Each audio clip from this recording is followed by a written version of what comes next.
Ces dernières années, je me suis rendu compte que l'amour qu'on pouvait éprouver pour une personne peut venir de différentes zones de notre être. Je parle pas de désir, je parle vraiment de l'amour qu'on a pour une personne quand c'est un amour profond. On a l'intellect, donc tout ce qui est de l'ordre des pensées, des réflexions, des images mentales.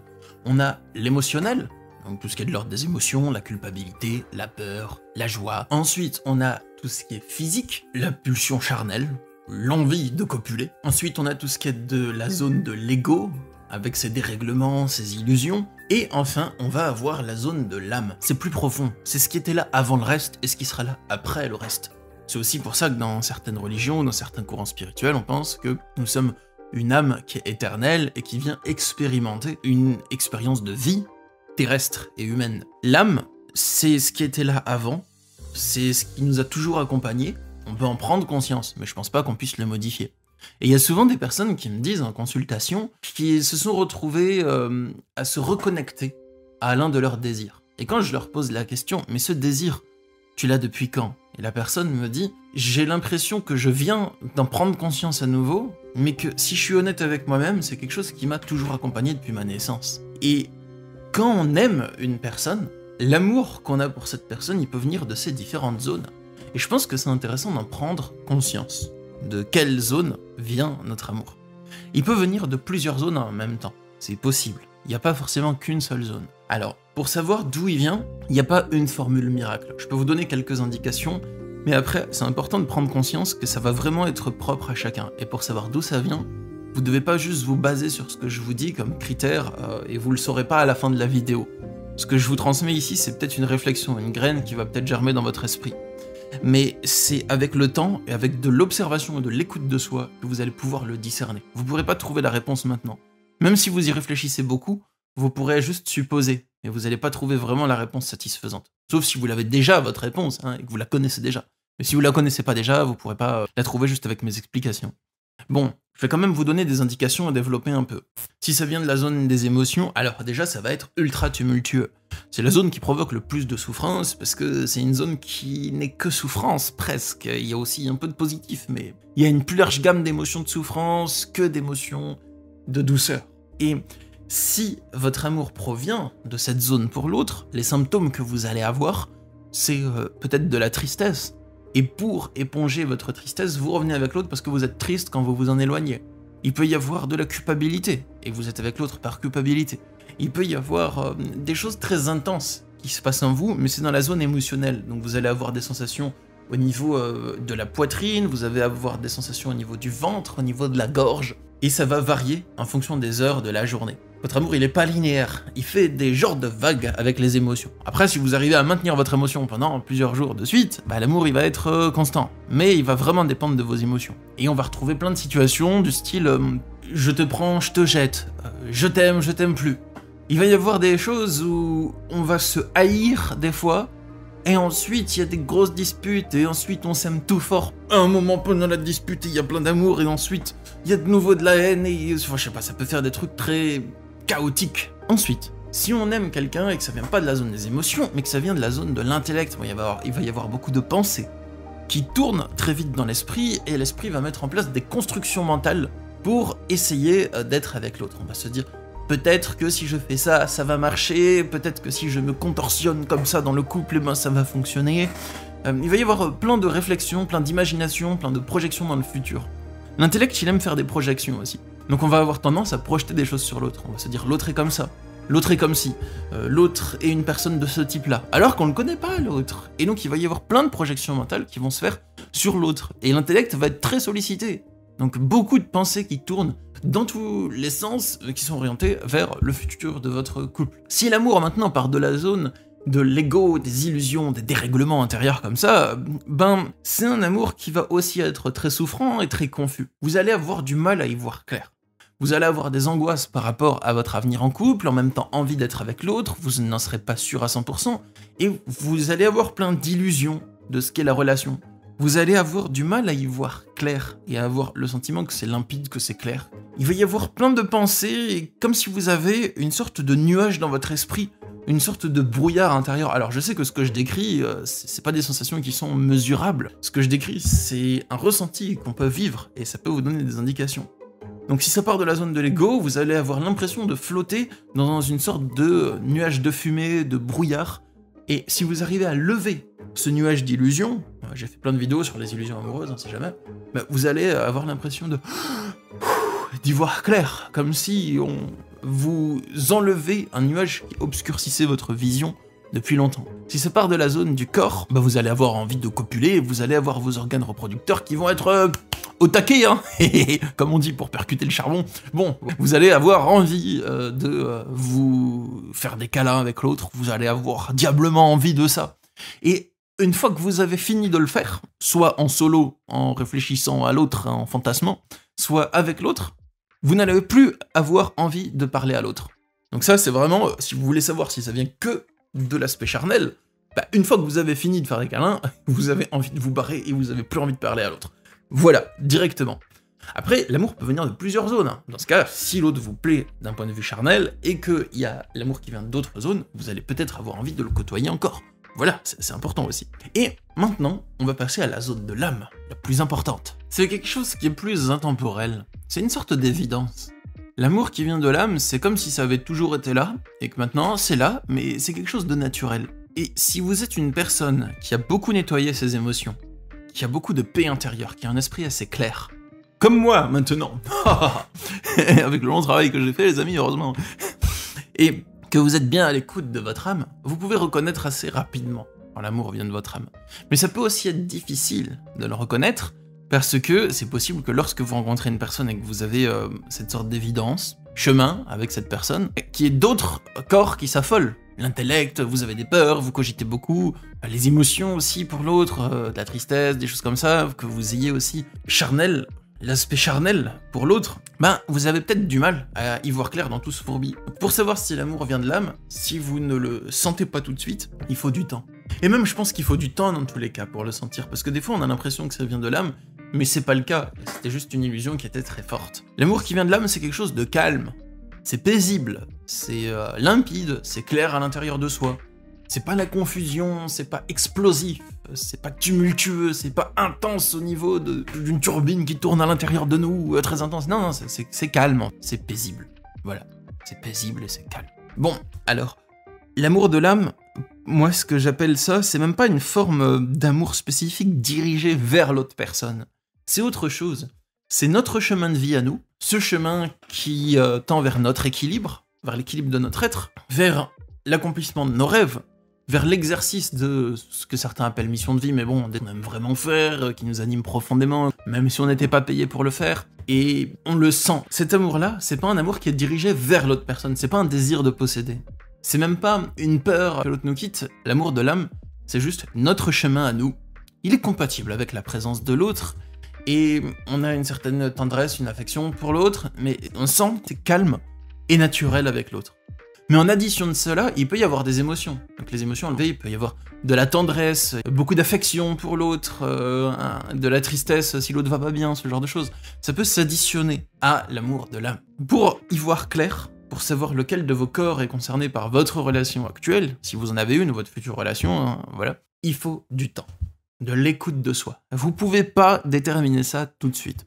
Certaines personnes y arrivent parce qu'elles le savent et qu'elles le sentent rapidement, mais dans ce cas on se pose pas la question. Dans ce cas on le sent direct. Moi je peux sentir ce genre de choses parce que je suis assez à l'écoute de moi et je suis très stable intérieurement, dans le sens où j'ai construit un bon équilibre de vie, j'ai une stabilité intérieure dans mon équilibre de vie, et si ça venait à changer, bah, je le remarquerais très rapidement, et mes émotions sont plutôt paisibles. J'ai nettoyé la plupart de mes illusions, du moins toutes celles que j'ai vues, les émotions, toutes celles que j'ai vues aussi. Donc je suis en paix intérieure, donc je le remarque si ce genre de choses venait à s'activer. Il y a un dernier point que je souhaite aborder, c'est celui des personnes toxiques. Parce que des fois on peut avoir de l'amour très fort pour des personnes toxiques, et quel que soit le corps dont cet amour part, si l'autre vous détruit, si l'autre c'est une mauvaise personne, si l'autre c'est quelqu'un qui établit une emprise sur vous, c'est surtout ça que j'appelle les mauvaises personnes moi. Et c'est pas pour juger l'autre, mais il a un comportement très mauvais, malsain, manipulateur, malveillant, calculateur, enfin bref. Si vous avez quelqu'un comme ça, mais que vous êtes éperdument attaché de cette personne, vous pouvez vous en détacher. Vous pouvez vous en détacher les amis, quelle que soit la zone dont part la tendance qui vous lie à lui. L'amour de l'âme, c'est jamais un lien malsain. C'est pas quelque chose qui vous pousse à être avec quelqu'un qui vous fait du mal. Et vous pouvez avoir une sorte d'amour naturel pour une personne, mais si elle vous fait du mal, vous pouvez aussi vous éloigner de cette personne. Vous devez pas la détester pour autant, juste constater que c'est la meilleure chose, surmonter les attaches qui vous poussent à revenir vers la personne qui vous fait du mal, et vous en éloigner, et l'aimer de loin. Ça fonctionne aussi. Si c'est quelqu'un de vraiment malsain et manipulateur, vous voyez. C'est triste, dans l'histoire de l'humanité, il y a tellement de personnes qui ont vécu des choses horribles comme ça, qui sont même morts par amour. J'ai lu un livre récemment qui parle des lettres écrites par les femmes au XVIIe siècle. Il y a une femme qui s'appelait Julie de Lespinasse, qui était amoureuse d'un homme qui s'appelait Maura. Et elle était amoureuse de Maura, éperdument amoureuse. Et Maura aussi, il l'aimait. Elle a dit que c'était l'homme qui était le plus gentil avec elle. Et elle l'a trompé. Maura, il était malade, il voyageait. Et il était malade et il se sentait vraiment pas bien. Et elle l'a trompé avec un autre homme qu'elle aimait, mais pas de la même manière. Elle avait une très forte attraction pour cet autre homme, mais c'était pas un amour plus paisible et intemporel, comme celui qu'elle éprouvait pour Maura. De ce que j'ai lu de ces lettres, j'avais l'impression que l'amour qu'elle éprouvait pour Maura, c'était l'amour de l'âme, qui était là tout le temps, une sorte d'évidence, calme et paisible. Et l'autre homme, c'était un amour charnel et peut-être intellectuel.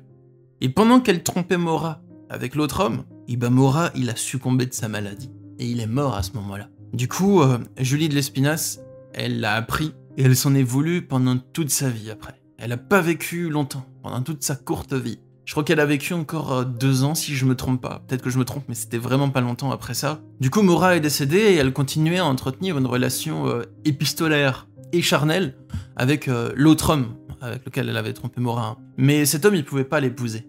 Parce que Julie, c'était une bâtarde. Elle pouvait pas se marier entre personnes d'une classe haute et des bâtards, en fait. Donc, elle lui a dit qu'elle tolérait qu'il se marie avec quelqu'un d'autre, mais elle l'a dit à contre-cœur parce qu'elle savait qu'il allait vouloir se marier de toute façon. Donc, elle a dit qu'elle le tolérait, mais seulement si c'est elle qui choisissait la personne. Et en fait, il lui a dit d'accord, mais il s'est quand même marié avec quelqu'un d'autre, et le fait qu'il se marie pas avec elle, et qu'il veuille plus trop lui parler, et qu'il la ghoste un peu, il a un peu ghosté. Julie, elle est devenue très triste, et elle a vécu une sorte de très lourde dépression pendant 11 mois, 11 derniers mois de sa vie, dans lesquels elle a écrit, je crois, 70 lettres à cet homme, mais il y en a très peu qui ont obtenu des réponses. Et ensuite, elle est morte en l'aimant, et ses derniers mots, enfin parmi ses derniers mots, ils allaient à cet homme-là. Et sa toute dernière lettre, elle a été écrite, je crois, à son meilleur ami. Et Maura aussi, sa dernière lettre, il l'a écrite à Julie avant de mourir. Voilà les amis, bon c'était une histoire, mais je pense que dans cette histoire, il y a de l'amour de l'âme pour Maura, il y a de l'amour charnel pour son amant, et il y a aussi beaucoup d'émotions, une immense culpabilité, parce qu'elle a eu l'impression, pendant tout le reste de sa vie, que c'est parce qu'elle l'a trompé, qu'il l'a senti à distance et qu'il s'est laissé aller dans sa maladie ou quelque chose du style. Je pense qu'elle a vécu plein de choses à l'intérieur d'elle, qui était très chaotique, la pauvre petite Julie, et que finalement, elle en est morte quelques temps plus tard. Voilà les amis, bon, alors, du coup, pour finir sur une note plus joyeuse, vous avez probablement quelqu'un que vous aimez dans votre vie. Peut-être un proche, peut-être un parent, peut-être un chéri ou une chérie, peut-être que ça viendra aussi. Et dans ce cas-là, il n'y a pas de bon ou de mauvais amour. Moi, ce que je vous encourage à trouver, c'est un amour qui est en accord avec votre paix intérieure et avec votre équilibre. Un amour où pour le vivre, vous n'êtes pas obligé de vous déséquilibrer intérieurement, que vous n'êtes pas obligé de vous faire du mal, que la relation n'est pas toxique, que c'est sain, que vous êtes compatible avec l'autre personne. Et aussi un amour qui part d'une zone équilibrée de vous. Pas de quelque chose déséquilibré, pas un pansement, pas un amour qui part d'une zone trop chaotique. Après, en vrai, vous vivez ce que vous voulez parce que chaque expérience de vie est bonne à prendre et chaque expérience vous fera vivre des choses et souffrir peut-être, et ensuite apprendre des choses et en ressortir plus fort, et à transcender la souffrance et à vous en élever au-dessus.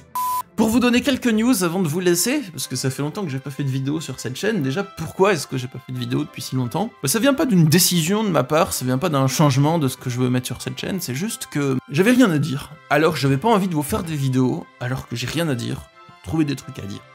Et puis je passe pas mal de temps à faire des vidéos en nature, pour mon autre chaîne, Stan Carré Journal de bord, j'ai repris goût à faire des vidéos sur cette chaîne, en retournant en nature, comme au début, j'allais tourner à la mer, j'allais tourner sur la colline à 7, et ça me faisait du bien. Et ça fait longtemps que j'ai tourné des vidéos uniquement dans mon studio, et on dirait que ça me coupait un peu de ma motivation. J'ai retrouvé de l'entrain en retournant en nature, ça me fait un grand bien. Aller dans la forêt le matin, sentir la terre humide, affronter des hordes de moustiques avec un super écran anti-moustique que je me badigeonne sur toute la tronche et sur tout le corps. Et je vous avais dit qu'il y a des choses qu'on pourrait faire même si on n'était pas payé pour le faire, C'est comme ça aussi qu'on peut reconnaître la volonté de l'âme. Moi, c'est vraiment faire des vidéos et aussi surtout l'écriture. J'adore écrire. Je pense que si j'avais 1 milliard sur mon compte en banque, j'écrirais et je continuerais à écrire, c'est sûr à 100%, parce que j'ai trop envie de faire ça. J'ai même des projets pour que un prochain livre, ce soit un roman, un livre de fiction. Et ça va pas être un livre de fiction où je vais mettre un exutoire et parler de relations toxiques. Non, non, non, rien à voir. Je vais vraiment plonger dans le métier d'écrivain de fiction, donc je vais vraiment écrire des vraies histoires en fait. Et j'ai une histoire très intéressante à vous raconter. J'en ai même 3. Voilà, mais je vais commencer par une. Hein. Un projet à la fois. Mais j'ai eu des idées pour 3. Après, on verra ce que ça donne. Hein. Mais je vais déjà commencer par un et me focaliser sur un livre. Là, je suis en train d'écrire un livre avec mon éditeur, Amethyst Édition. J'ai un contrat d'édition, ce sera un livre sur les relations toxiques. Je l'ai bientôt fini. Je vais bientôt le rendre. Et je vous en dis pas plus hein, sur la forme du livre, sur le sujet vraiment précis. Ça sera sur les relations toxiques, et après, vous verrez la suite, ça va être très bien. Et une fois que j'aurai fini ce livre, dans pas longtemps, on va passer à l'écriture de mon tout premier livre de fiction. Alors pour les personnes qui sont pas habituées à ce jargon, un livre de fiction, c'est pas un livre de SF, c'est pas un livre de science-fiction avec des vaisseaux spatiaux, il n'y a pas de vaisseaux spatiaux dans mon histoire. Une fiction, c'est juste une histoire fictive, c'est juste une histoire qui est pas réelle, qui est inventée, qui est imaginée dans un roman. Mais c'est pas forcément quelque chose de fantastique. Ça peut être une histoire d'amour. J'invente une histoire d'amour entre deux persos, c'est un livre de fiction. Pretty Woman, par exemple, avec Richard Gere et Julia Roberts, c'est une fiction, par exemple, voilà. Donc je vais écrire un livre de fiction, il y aura un peu de fantastique dedans. Voilà les amis, c'était tout pour cette vidéo. Abonnez-vous si vous souhaitez être notifié de mes prochaines vidéos. Je propose des accompagnements individuels, il y a le lien dans la description pour ça. Si vous souhaitez avoir mon aide pour dépasser une difficulté dans votre vie, y voir plus clair, sortir d'un blocage, de confusion, de stagnation, et vous reconnecter à votre être authentique, et je vous dis rendez-vous, Inch'Allah, je sais pas trop quand, pour une prochaine vidéo. A plus!